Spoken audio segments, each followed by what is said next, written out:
ohun tí Tambuwal ní káwọn haúsá ṣe fún Tinubu yìí ò dáa. Ìjà orogún kan kò gbọdọ̀ jù báyìí náà lọ, àbí kéèyàn sọ pé ìjà àwọn ẹbọra, àbí nígbà tí èèyàn bá fẹ́ yẹ àgámọ́ ẹlòmíì nídìí tó sì ń fi orúkọ Ọlọ́run gbé e nídìí, ó sì dájú pé àwọn aláàfáà pàápàá yóò máa ṣiṣẹ́ lọ bí àrìrà ni. Ohun tí Aminu Tambuwal ń ṣe lọ́wọ́lọ́wọ́ nìyẹn. Ó ní Tinubu kò ní padà sílé ìjọba ní 2027. Ṣé ẹ rántí Aminu Tambuwal dáadáa ṣá?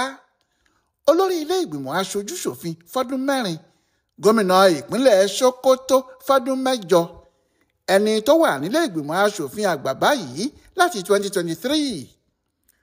Ọkùnrin náà sọ̀rọ̀ lọ́jọ́ Ẹtì yìí pé kò sí ohun kan tó wà lọ́wọ́ òun báyìí, kò sì sí iṣẹ́ kankan tí òun tún gbé dání ju bí Tinubu kò ṣe ní padà wá sílé ìjọba Nàìjíríà lọ́dún 2027 lọ.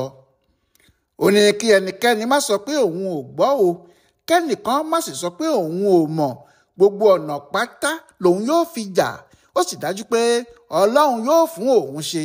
Ó ní ìjà náà kì í ṣe ti òun nìkan o, tí gbogbo ilẹ̀ Haúsá ni, bẹ́ẹ̀ ni ti gbogbo ọmọ Nàìjíríà tí wọ́n bá fẹ́ òmìnira ni. Àgbàlagbà tó ń sọ̀rọ̀ tó ń làágùn, ẹkún ló ń sùn. Kí Tambuwal tó múra kankan báyìí, bóyá ni kì í ṣe pé nǹkan kan wà níbì kan tó gbójúlé. Àlọ́ ní ojúlówó ìjà tó wà nílẹ̀ báyìí ní lílé Tinubu lọ. Ohun tó ń ya àwọn èèyàn lẹ́nu ni pé bí ọkùnrin náà ti ń sọ̀rọ̀ ló ń fi orúkọ Ọlọ́run tì í, tó ń sọ pé Ọlọ́run yóò fún òun ṣe, òun yóò lé Tinubu lọ. Tambuwal ní ohun tí gbogbo àwọn Haúsá fẹ́ nìyẹn, ohun tí àwọn ọmọ Nàìjíríà náà sì fẹ́ ni. Kò sí ẹni tí yóò gbà pé ohun tí gbogbo àwọn ọmọ Nàìjíríà fẹ́ nìyí, nítorí bí òun ti ń sọ gbogbo ohun tó ń sọ, tó ń ṣe wàláìtàláì, bẹ́ẹ̀ làwọn míì ń pariwo back to sender, tí àwọn míì sì ń pariwo pé oko tá a bá sọ mọ́pẹ́lọpẹ́ ń sọ mọ́ ni, gbogbo òjò tí ẹ̀lúùlú bá fà, orí ara ẹ̀ ni yóò ti bẹ̀rẹ̀, orí ẹ̀ náà ni yóò sì dálé. Àwọn yìí ní ohun tí Tambuwal wí yẹn kò lè rí bẹ́ẹ̀. Wọ́n ní Tinubu ti dàràbà, ó fìdí múlẹ̀, ó sì bọ́ lọ́wọ́ afẹ́fẹ́ gbogbo. Ohun tó wá ń ya àwọn èèyàn lẹ́nu ni pé nígbà kan, lásìkò kan, ọ̀kan nínú àwọn ọmọlẹ́yìn Tinubu ni Tambuwal ń ṣe o. Báwo ló ṣe jẹ́ bẹ́ẹ̀? Ní ọdún 2011, Aminu Tambuwal kò jẹ́ kinní kan o. Lóòótọ́ ni wọ́n ti dìbò fún un láti Sokoto tó jẹ́ ọmọ ilé ìgbìmọ̀ aṣòfin ní Àbújá. Ṣùgbọ́n níbẹ̀ náà ni ọ̀rọ̀ ẹ̀ mọ̀. Torí ọ̀pọ̀lọpọ̀ àwọn ọmọ ilé ìgbìmọ̀ aṣojú-ṣòfin ló wà bẹ́ẹ̀ tẹ́nìkan ò gbúrò wọn, nígbà tó jẹ́ 300 làwọn tó wà níbẹ̀ tí wọ́n ń ṣòfin. Àmọ́ kinní kan ṣẹlẹ̀ nínú oṣù kẹfà ọdún 2011 ní gẹ́rẹ́ tí Goodluck Jonathan ṣẹ̀ṣẹ̀ di olórí ìjọba Nàìjíríà tuntun. Nígbà náà, àwọn ará ilẹ̀ Haúsá kan fẹ́ da ètò tí ẹgbẹ́ òṣèlú PDP ti ṣe sílẹ̀ fúnra wọn rú.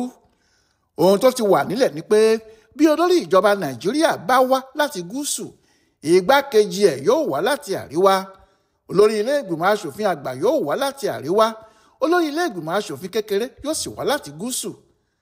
Jonathan ti wá láti south, Namadi Sambo ti ṣe igbákejì ti wá láti north-west, bẹ́ẹ̀ ni wọ́n sì ti mú David Mark láti àárín gbùngbùn ilẹ̀ Haúsá north central. Ó wá kù kí wọ́n mú èèyàn láti south-west gẹ́gẹ́ bí olórí ilé ìgbìmọ̀ aṣòfin kékeré, ìyẹn àwọn aṣojú-ṣòfin. Jonathan mọ̀ pé àwọn ará ilẹ̀ Haúsá kan láti Sokoto kò ní gbàgbọ́ pé àwọn léèyàn tàwọn nínú ìjọba àwọn. Wọ́n rò pé igbákejì ààrẹ Sambo kò lẹ́nu tó bẹ́ẹ̀. Bẹ́ẹ̀ sì ni David Mark kì í ṣe Haúsá tààrà, ará Benue ni. Nítorí ẹ̀ ni Jonathan ń ṣe bá Tinubu sọ̀rọ̀, òun àti bàbá Àkàndé. Ó sì sọ fún wọn pé èèyàn 2 péré ni ẹgbẹ́ àwọn PDP ní tó kún ojú òṣùwọ̀n fún ipò náà nílẹ̀ Yorùbá o, Murainu Ajíbọ́lá àti Múlíkàtù Àkàndé Adéọlá. Ó ní nínú àwọn méjèèjì, Múlíkàtù Adéọlá làwọn lérò láti mú. Òun ni kí wọ́n sì bá àwọn fọwọ́ sí kí àwọn aṣòfin ọmọ ẹgbẹ́ ACN dìbò fún un kó lè wọlé. Tinubu lòun gbọ́, àmọ́ Tinubu ti mọ̀ pé àwọn ò ní jẹ́ kí obìnrin náà wọlé. Ohun tí òun àti bàbá Bísí Àkàndé sì pinnu lé lórí nìyẹn.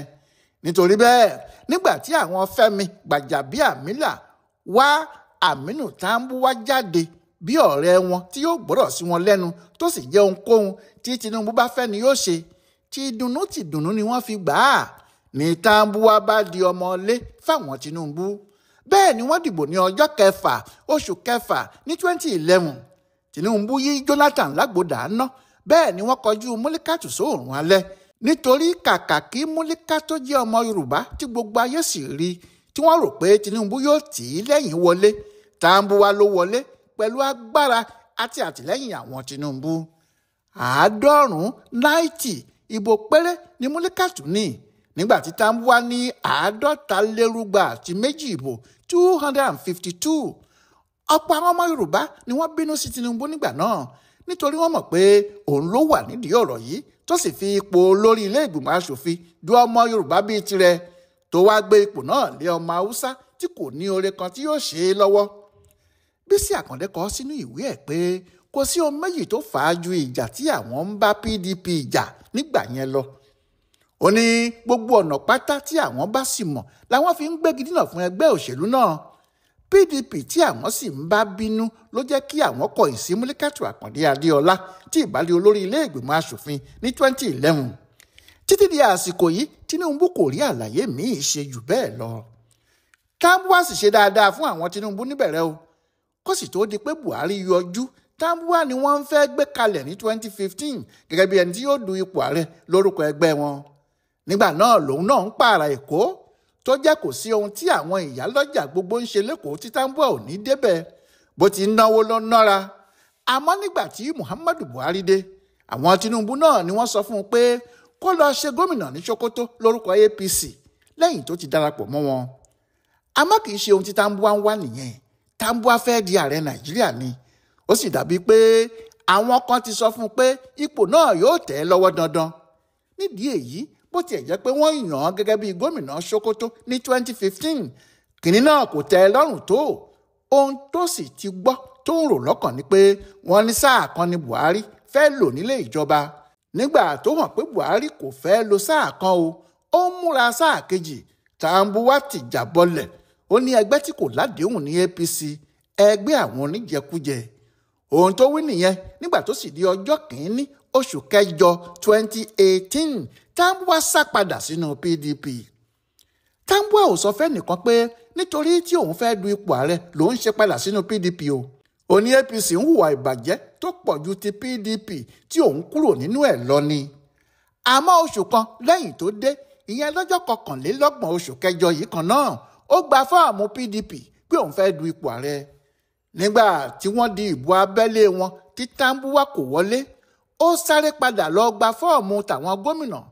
Bẹ́ẹ̀ ọ̀tọ̀ lẹ́ni tó ti fi rọ́pò ara ẹ̀ tẹ́lẹ̀ tó ti fi orúkọ ìyẹn ránṣẹ́ sí àwọn INEC kí àwọn yẹn tó gbọ́n orúkọ onítọ̀hún yọ ní ọjọ́ 18 oṣù kọkànlá 2018. Láti ìgbà náà ní ìjà òun àtàwọn Tinubu ti bẹ̀rẹ̀. Ẹni tó bá ti rí pé kò ní jẹ́ kí òun du ipò ààrẹ, ìjà burúkú ni yóò bá a jà. Kò sì sí ohun tí kò lè fi bá tọ̀hún jà. Bó ṣe ṣe tó tún lọ du ipò ààrẹ ní 2022 náà nìyẹn, tó gba fọ́ọ̀mù PDP láti díje. Àmọ́ nígbà tí Àtíkù jáde tó bá a sọ̀rọ̀, ó tún padà sáré lọ gba fọ́ọ̀mù ilé ìgbìmọ̀ aṣòfin àgbà níbi tó wà báyìí. Àmọ́ gbogbo ohun tó wà lójú ẹ̀ ní láti di ààrẹ Nàìjíríà ní 2027. Ohun tó jẹ́ kó sáré lọ sínú ADC rèé. Nínú ADC yìí ló sì ti ní i lọ́kàn pé òun ni wọn yóò padà fà kalẹ̀, òun lòun yóò sì lé Tinubu lọ. Ohun tó wáá fa ìbínú òjijì àti èpè báyìí ni pé àwọn EFCC mú Tambuwal ní ọjọ́ 11 oṣù kẹjọ tó kọjá yìí, ó sì lò bí ọjọ́ 2 lọ́dọ̀ wọn ní tìmọ́lé. Lóòótọ́ owó tó dín díẹ̀ ní bílíọ̀nù lọ́nà 200 189 billion naira ni wọ́n torí ẹ̀ pé o, tí wọ́n sì kó ẹ̀rí fún un pé òun ló gba àwọn owó yìí, ó sì gbọ́dọ̀ wá ṣe àlàyé bọ́dọ̀ owó náà ti jẹ́. Síbẹ̀ ohun tí Tambuwal ń wí ni pé àwọn Tinubu lo kinní náà láti fi dẹ́rù bá òun torí pé òun ṣe ẹgbẹ́ ADC tí òun sì wà nínú àwọn tí wọ́n ń jà pé kí Tinubu yá máa kó ẹrù ẹ̀ kó múra láti fi lé ìjọba sílẹ̀ lọ́dún 2027. Tambuwal kó àwọn èrò jọ nígbà tí wọ́n fi í sílẹ̀. Bí àwọn ẹlẹ́ṣin ti ń gun ẹṣin níwájú ẹ̀ ní àwọn onímọ́tò ń tẹ̀lé, bẹ́ẹ̀ ni wọ́n sì ń pariwo náà tí wọ́n fi wọ ṣòkòtò lọ. Gbogbo ọ̀rọ̀ tí ọkùnrin náà ń sọ níwájú àwọn èèyàn tiẹ̀ kò sọ̀rọ̀ pé wọ́n mú òun lórí ọ̀rọ̀ owó kan ni o. Ohun tó sà ń tẹnumọ́ ni pé wọ́n mú òun nítorí òun ní kí Tinubu má ṣe sáà kejì ni. Bẹ́ẹ̀ Tinubu ń fìyà jẹ àwọn nílẹ̀ Haúsá. Ariwo tí Tambuwal ń pa títí dòní yìí rèé tó sì ti jáde pé àwọn Haúsá ò ní dìbò fún Tinubu ní 2027, pé gbogbo ohun tó bá gbà lòun yóò fún, gbogbo agbára tí òun bá sì ní lòun yóò lò. Òun yóò sọ fáwọn èèyàn àwọn nílẹ̀ Haúsá pé Tinubu kò lè ṣe wọ́n lóore, kò sí ní oore tí yóò ṣe wọ́n, ó wá láti fìyà jẹ wọ́n lásán ni. Kò sí ẹni tó mọ bí ìlérí tọkùnrin náà ń lé yìí yóò ṣiṣẹ́ tàbí kò ní ṣiṣẹ́ o. Àmọ́ ó dájú pé níbi tí Tinubu fúnra ẹ̀ bá wà àti Bísí Àkàndé pàápàá pẹ̀lú irú Fẹ́mi Gbàjàbíàmílà, wọn yóò máa rántí ohun tí àwọn ṣe ní 2011. Yóò sì já wọn nínú jẹ pé ǹjẹ́ bó bá jẹ́ Múlíkátù Àkàndé Adéọlá la gbà láàyè kó ṣe olórí ilé ìgbìmọ̀ asòfin Nàìjíríà ní 2011, ǹjẹ́ òun halẹ̀ jáde báyìí kó máa ní àfi kí Tinubu lọ pé àwọn aráàlú ò gbọ́dọ̀ dìbò fún un láti ṣe sáà kejì.